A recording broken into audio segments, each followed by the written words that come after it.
In the last video, we saw how Abraham's servant went to find a wife for Isaac. Rebekah met him at the well, followed the call, and got to know Isaac. The two became husband and wife, and Isaac grew deeply fond of her. But after Sarah's death, Abraham took another wife named Keturah. She bore him several sons, Zimran, Jokshan, Medan, Midian, Ishbak, and Shua. Nevertheless, Abraham gave his entire inheritance to Isaac, the son of promise. But he gave gifts to the sons of his concubines and sent them away while he was still alive, to the country of the east, away from his son Isaac. As we know, Sarah had already died, and Abraham had buried her in the cave of Machpelah near Hebron. Now the time of death came for Abraham too. He died at the ripe old age of 175, and he was buried beside his wife Sarah. And after Abraham's death, God blessed Isaac, his son. Ishmael, Abraham's son, whom he had fathered with the Egyptian handmaid Hagar, also became the ancestor of a people. His descendants, and they dwelt from Havilah unto Shur, which is east of Egypt, as you go toward Assyria. What God had foretold about Ishmael came true. His descendants could not be driven out. They lived in constant enmity with their relatives and resisted all who opposed them. Meanwhile, Isaac and Rebekah had grown old. They lived under God's blessing, but one sorrow remained. Rebekah was barren. But Isaac prayed fervently to God, and the Lord answered him. Rebekah became pregnant. When she felt the children pushing against each other, she sighed and said, "Why is this happening to me now that I am finally pregnant?"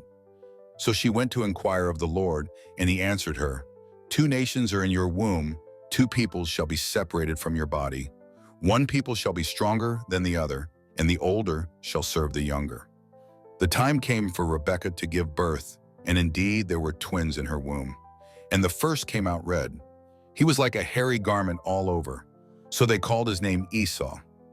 Right after him came his brother, and his hand took hold of Esau's heel, so his name was called Jacob, which can also mean one who takes the heel. Isaac was 60 years old when the two were born. The boys grew up. Esau became a skillful hunter, a man of the open field. But Jacob was a mild man who stayed close to the tents. Isaac loved Esau because he enjoyed eating his venison, but Rebekah loved Jacob. One day Jacob cooked a stew. Esau came in from the field, exhausted from hunting. "Please feed me with that red stew there because I am exhausted and famished," he begged. Jacob replied, "Only if you sell me your birthright." "Look, I am about to die, so what is this birthright to me?" said Esau. "Then promise me," demanded Jacob. Esau promised him, and he sold his birthright to Jacob. Jacob gave him bread and stew of lentils. Esau ate and drank, then got up and left. That was how little Esau valued his birthright. Once again, a famine broke out in the land, as it had in Abraham's time. So Isaac went to Gerar, where Abimelech, the king of the Philistines, ruled. God appeared to Isaac and warned him not to go to Egypt. He said, "Do not go down to Egypt. Live in the land of which I shall tell you. Dwell in this land, and I will be with you and bless you. For to you and your descendants I give all these lands, and I will perform the oath which I swore to Abraham your father." So Isaac dwelt in Gerar. But when the men of the place asked about his wife Rebekah, he said, "She is my sister." For he was afraid for his life, because Rebekah was very beautiful. Like Abraham before him, Isaac lied out of fear, and unfortunately followed his father's bad example. After some time, Abimelech saw how tenderly Isaac treated Rebekah. He sent for him and said, "Quite obviously she is your wife, so how could you say, 'She is my sister'?" Isaac replied, "I was afraid that I would be killed because of her."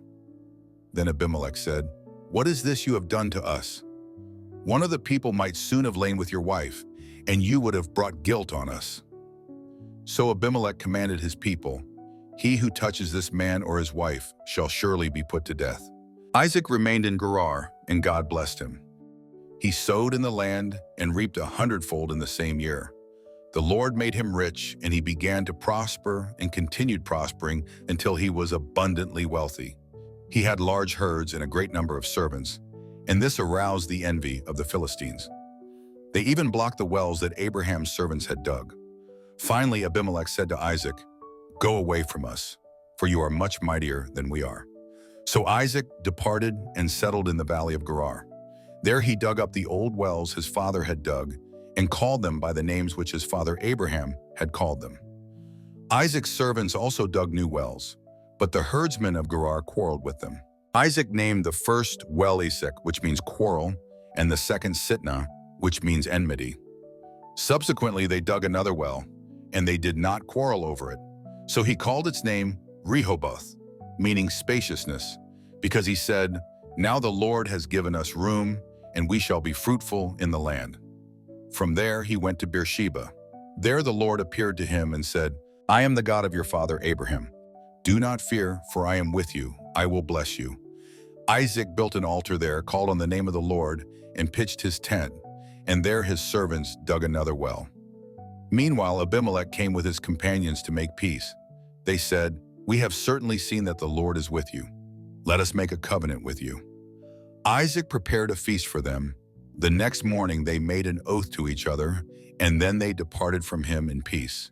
That same day the servants reported about the well which they had dug. "We have found water." So Isaac called the place Sheba, meaning oath, and therefore the name of the city is Beersheba to this day.